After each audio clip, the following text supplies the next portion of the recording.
Hello everyone, सभी को Radhe. I hope आप स्वस्थ और मस्त होंगे। तो आज जैव अणु का महत्वपूर्ण सवाल हम लोग करेंगे। जैसा कि आप देख रहे हैं, पहला क्वेश्चन क्या है कि किस विटामिन की कमी से रतौंधिया होता है, अर्थात उसे कम दिखना शुरू हो जाता है, यही आपका रतौंधिया होता है। तो यहाँ पे पूछा है कि ऑप्शन 4 दिया गया है, इसमें विटामिन का नाम है। तो आप सभी याद रखिएगा, विटामिन ए की कमी से क्या होता है? रतौंधिया। क्या होता है? रतौंधिया। तो ऑप्शन ए हो जाएगा आपका। किस विटामिन की कमी से रिकेटस होता है? किस विटामिन की कमी से रिकेटस होता है? तो विटामिन डी की कमी से क्या होता है? रिकेटस। इसलिए इसका आंसर सही ऑप्शन सी होगा। प्रोटीन की इकाई क्या है, अर्थात किन चीज़ों से मिलकर के प्रोटीन बना है? तो याद रखिएगा, अमीनो अम्ल से मिलकर के क्या बना है? प्रोटीन बना है। इसलिए इसका सही आंसर क्या होगा? अमीनो अम्ल। विटामिन सी क्या है? एस्कॉर्बिक एसिड होता है। क्या होता है? एस्कॉर्बिक एसिड होता है। निम्नलिखित में से किसमें कोबाल्ट उपस्थित होता है? याद रखिएगा, विटामिन B12 में कोबाल्ट होता है। ये क्वेश्चन 2026 में आया हुआ है। फिर देखते हैं क्वेश्चन संख्या अगला।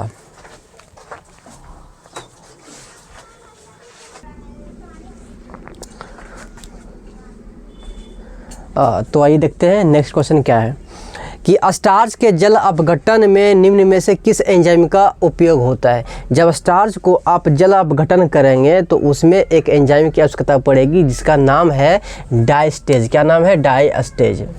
ठीक है, इसलिए इस क्वेश्चन का सही आंसर क्या होगा? ऑप्शन डी होगा। नेक्स्ट क्वेश्चन क्या है कि निम्न में से कौन सा मोनोसेकेराइड है? तो याद रखिएगा, सुक्रोज नहीं है, माल्टोज नहीं है, लैक्टोज नहीं है, आपका गैलेक्टोज है। कौन है? गैलेक्टोज है, ग्लूकोज है, ये सब क्या है? आपका मोनोसेकेराइड है। अगला क्वेश्चन क्या है कि विटामिन सी की कमी से क्या होता है? तो याद रखिएगा, विटामिन सी की कमी से अस्कर्वी रोग होता है। अब अस्कर्वी क्या होता है कि एक प्रकार से ऐसे समझो कि जो चमड़ा ना वहाँ पे रूखापन आ जाता है ना, चमड़ा सूख जाता है, अलग प्रकार की झुर्रियाँ पड़ जाती है। ठीक है, तो इसका होगा डी। विटामिन ए का रासायनिक नाम क्या है? याद रखिएगा, विटामिन ए का रासायनिक नाम होता है रेटिनॉल। क्या होता है? रेटिनॉल होता है। विटामिन B12 में क्या उपस्थित होता है या कौन सा धातु उपस्थित होता है? तो याद रखिएगा, वो होता है आपका कोबाल्ट। क्या होता है? आपका कोबाल्ट। इसलिए इसका सही आंसर क्या होगा? Option A. फिर देखते हैं नेक्स्ट क्वेश्चन क्या है।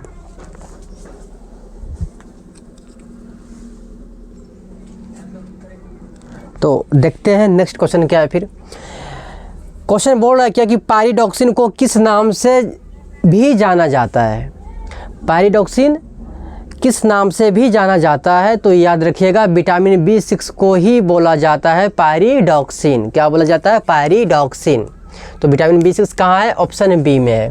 नेक्स्ट क्वेश्चन क्या है कि साइनाकोबालामिन किस विटामिन को कहा जाता है? तो याद रखिएगा, ये कहा जाता है विटामिन B12 को। B12 को कहा जाता है और इसके अंदर कोबाल्ट धातु उपस्थित होती है, जो कि कई बार बिहार बोर्ड पूछा है ये प्रश्न को।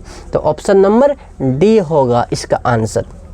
नेक्स्ट क्वेश्चन क्या है कि निम्न में से कौन सा विटामिन सूर्य के प्रकाश से प्राप्त होता है? तो जब हम लोग धूप में बैठते हैं तो क्या होता है कि इससे हमारी स्किन पर सूर्य की प्रकाश पड़ती है तो विटामिन डी मिलता है। बाकी इसका डिस्कशन पूरा क्लास में करेंगे कि कैसे क्या होता है। यहाँ पे सिर्फ क्वेश्चन देखना है, देख लीजिए। तो इसका क्या होगा आंसर? ऑप्शन नंबर बी हो जाएगा।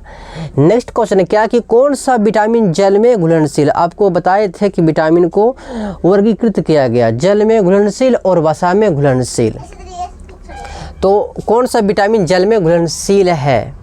तो विटामिन ए तो ये तो वसा में है, विटामिन डी भी तो वसा में है, विटामिन बी क्या है? जल में। ऑल तो होगा नहीं, इसलिए ऑप्शन सी इसका सही आंसर होगा। नेक्स्ट क्वेश्चन क्या है और लास्ट क्वेश्चन क्या है कि कौन सा विटामिन वसा में घुलनशील होता है? तो आपको पढ़ाए थे क्या? याद रखिएगा, KEDA ये होता है वसा में घुलनशील। बाकी जो भी बच जाएगा हो जाएगा जल में घुलनशील। आप देख सकते हैं, ए भी है, डी भी है, के भी, अर्थात इस क्वेश्चन का आंसर ऑप्शन डी हो जाएगा, सभी हो जाएगा। तो अच्छा लगा है तो चैनल को सब्सक्राइब कीजिएगा। मिलते हैं फिर इसकी पार्ट 2 वीडियो को लेकर के। जय हिंद।